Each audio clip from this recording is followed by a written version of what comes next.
Dear viewers, السلام علیکم۔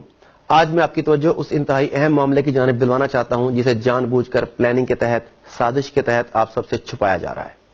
موجودہ حالات، پوری دنیا کے حالات آپ کے سامنے ہیں۔ سعودی کردار، امریکی کردار، ہمارا کردار، ترکی کا کردار، افغانی کردار، انڈیا کا کردار، اسرائیل کی حرکتیں، یہ سب آپ کے سامنے ہیں۔ ہم میں سے کچھ لوگ سمجھتے ہیں کہ یہ وسائل کی جنگ ہے، کچھ لوگ سمجھتے ہیں کہ یہ صلیبی جنگ ہے، کچھ لوگ سمجھتے ہیں کہ یہ ہندو ہمارے مخالف ہیں اس لیے معاملات ہو رہے ہیں، کچھ اپنے لیڈران کو برا بھلا کہتے ہیں۔ یہ سب معاملات آپ کے سامنے ہیں اور شاید کسی حد تک یہ سبھی ٹھیک بھی ہیں، مگر ایک بات جو ہم سب سے چھپائی جا رہی ہے وہ یہ ہے کہ 1923 میں پہلی جنگ عظیم کے بعد اتحادی قوتوں نے خلافت عثمانیہ کے ساتھ جبرن ایک معاہدہ کیا۔ اس وقت ترکی کے خلیفہ کا نام سلطان سادس وحید الدین تھا۔ اتحادی فوجیں جس میں فرانس تھا، جرمنی تھا، برطانیہ تھا، ان سب نے مل کر زبردستی ایک معاہدہ کیا 1923 میں، جس کی مدت 100 سال کی تھی۔ اس معاہدے کے تحت سلطان کی تمام ذاتی املاک ضبط کر لی گئیں۔ خلافت عثمانیہ جو 3 براعظموں پر پھیلی ہوئی تھی اس کا خاتمہ کر دیا گیا اور اس خاتمے کے نتیجے میں نئے 40 ملک وجود میں آئے۔ یہ خلافت عثمانیہ جس کی میں بات کر رہا ہوں اتنی طاقتور تھی کہ اس دور میں جتنے ممالک، جتنے براعظموں پر اس کا قبضہ تھا، اگر آپ دیکھیں تو موجودہ دور میں ان ممالک کے نام ہیں آرمینیا، عراق، شام، اردن، فلسطین، قبرص، بلغاریہ، رومانیہ، یونان، مکہ اور مصر جیسے ممالک اس سلطنت میں شامل تھے۔ اسی وجہ سے مسلمانوں کی قوت تھی، ان کی شان و شوکت تھی۔ ان کے ساتھ لڑنے سے پہلے طاغوت کو سوچنا پڑتا تھا، مگر اس معاہدے کے تحت جو شرائط لگائی گئی ترکی کے اوپر، انہوں نے ترکی کو باندھ دیا۔ وہ شرائط کیا تھیں ذرا سنیے۔ سلطان کی ذاتی املاک پر قبضہ، خلافت عثمانیہ کا خاتمہ، 3 براعظموں پر پھیلے ہوئے خلافت کے اثاثوں سے دستبرداری، ترکی جو خلافت اسلامیہ کا مرکز تھی اسے سیکولر اسٹیٹ قرار دیا گیا، اسلام اور خلافت کے اوپر پابندی لگا دی گئی۔ ترکی کے قدرتی وسائل میں پیٹرول سر فہرست تھا، پیٹرول کی ڈرلنگ پر پابندی لگا دی گئی۔ ترکی کے ساتھ جو عالمی بندرگاہ تھی ہے اس کا نام ہے باسفورس۔ اس کی اہمیت نہر سویز جتنی ہے۔ ترکی کو پابندی لگائی گئی اور اس پابندی کے تحت باسفورس کے علاقے کو عالمی ملکیت قرار دے دیا گیا اور ترکی پر پابندی لگائی گئی کہ آپ یہاں سے کسی قسم کا ٹیکس نہیں لے سکتے۔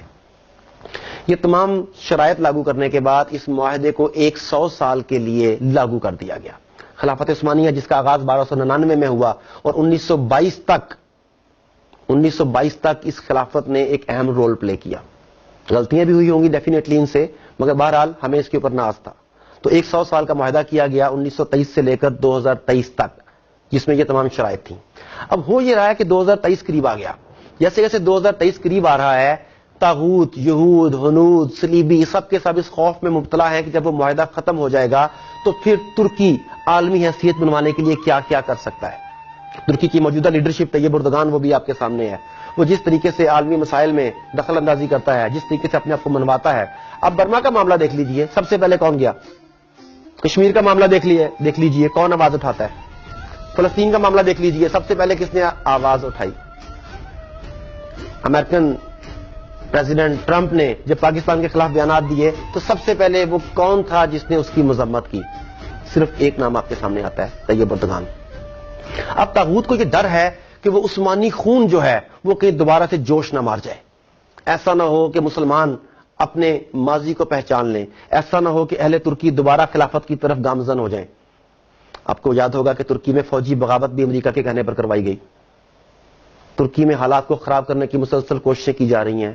یہ سب کچھ اس لیے ہے کہ وہ لوگ ڈرے ہوئے ہیں کہ مسلمان کہیں دوبارہ سے اکٹھے نہ ہو جائیں۔ اب آپ طیب اردگان کے گزشتہ کئی بیانات کا اگر جائزہ لیں تو وہ بار بار کیوں کہتا ہے کہ 2023 کے بعد ترکی پہلے جیسا بیمار ترکی نہیں رہے گا، ترکی عالمی سیاست میں اپنا کردار ادا کرے گا؟ ترکی کیوں بار بار مسلمانوں کی مدد کے لیے بھاگ رہا ہے؟ یقیناً پرانا خون جوش مار رہا ہے، پرانے جذبے رنگ لا رہے ہیں، اور یہ چیز امریکہ کو، طاغوت کو، صلیبیوں کو، اسرائیل کو، یہودیوں کو، ہنود کو، سب کو بہت زیادہ تنگ کر رہی ہے۔ دوسرا کام جو امریکہ ہمارے ساتھ کر رہا ہے، طاغوت ہمارے ساتھ کر رہا ہے، وہ یہ کر رہا ہے کہ میڈیا کے زور پر ہمارے اوپر امریکہ کی سپریمیسی کا ایک ہوا بٹھا دیا گیا ہے۔ ہمیں یہ بتایا گیا ہے کہ امریکہ کے ساتھ لڑنا، حتیٰ کہ امریکہ کے ساتھ لڑنے کا سوچنا بھی حماقت ہے۔ یہ بہت امپورٹنٹ چیز ہے کہ کیا وہ واقعی اتنا سپر پاور ہے، اتنا پاورفل ہے کہ جو چاہے کر سکتا ہے؟ ہمیں بتایا جاتا ہے کہ امریکن سیٹلائٹس اتنے پاورفل ہیں کہ وہ دنیا کے ایک کونے سے دوسرے کونے تک ہونے والی ہر حرکت سے باخبر ہیں۔ پاکستان میں نیٹو کے 20,000 کنٹینرز گم ہو گئے، چوری ہو گئے، جو مرضی آپ اسے نام دے لیں۔ وہ کہاں گئے؟ امریکہ، نیٹو فورسز، تمام کے تمام سیٹلائٹ، دنیا کی تمام تر ٹیکنالوجی مل کر یہ آج تک نہیں پتا لگا سکی کہ وہ کنٹینرز کہاں پہ ہیں. دیکھیں کنٹینر کوئی 1 انچ 2 انچ کا، فٹ 2 فٹ کا، 6 فٹ کا، 10 فٹ کا نہیں ہوتا. اور ایک کنٹینر نہیں، 2 کنٹینر نہیں، 10 کنٹینر نہیں، 20,000 سے زائد کنٹینرز اسلحے سے بھرے ہوئے، مشینری سے بھرے ہوئے، امریکی ٹیکنالوجی کو اپنے اندر سموئے ہوئے، وہ تمام کے تمام کنٹینرز آج کہاں پر ہیں امریکہ نہیں جانتا. یہ ہے امریکن ٹیکنالوجی. اسی ٹیکنالوجی کو ایک اور طریقے سے دیکھیے. آپ کو یاد ہوگا کہ 28 مئی کو جب پاکستان نے ایٹمی دھماکہ کیا، امریکہ اور پوری دنیا نے مل کر ہمیں روکنے کی کوشش کی.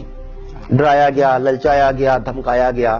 And I ask Pakistan to exercise restraint to avoid a perilous nuclear arms race. The United States was apparently prepared to offer some considerable incentives if Pakistan would just say no. جب ہم نے یہ ٹھان لی کہ ہم نے یہ دھماکے کرنے ہیں، دنیا کو بتانا ہے کہ ہم ایک اٹامک پاور ہیں، تو ہمیں کوئی نہیں روک سکا. امریکن تمام تر ٹیکنالوجی یہ بات پتہ نہیں لگا سکی کہ دھماکے کس جگہ پر ہوں گے، ہمارے اٹامک ایسٹس کہاں پر ہیں، ان کی ٹرانسپورٹیشن کیسے کی جائے گی، کس جگہ پر لے جایا جائے گا. ان کے تمام سیٹلائٹ، تمام طیارے، تمام میزائل تیار تھے کہ انہیں ڈسٹرائے کیا جائے، مگر کیا وہ ایسا کر سکے؟ نہیں کر سکے. اس کا مطلب ہے کہ جب ہم یہ چاہتے ہیں کہ ہم کوئی کام کرنا چاہتے ہیں تو ہمیں امریکہ یا دنیا کی کوئی طاقت نہیں روک سکتی.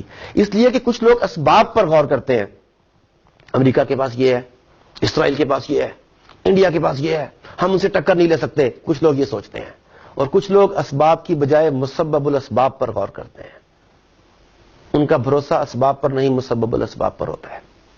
تو برادرز، میں آپ کو یہ بتانا چاہتا ہوں کہ 2023 میں جو معاہدہ ختم ہو رہا ہے اس کے بعد دنیا ٹوٹلی بدلنے کی طرف جا رہی ہے. آنے والے 5 سے 10 سال میری، آپ کی، ہم سب کی زندگیوں میں انتہائی امپورٹنٹ ہے. اتنی بڑی تبدیلی آئے گی کہ آپ سوچ نہیں سکتے.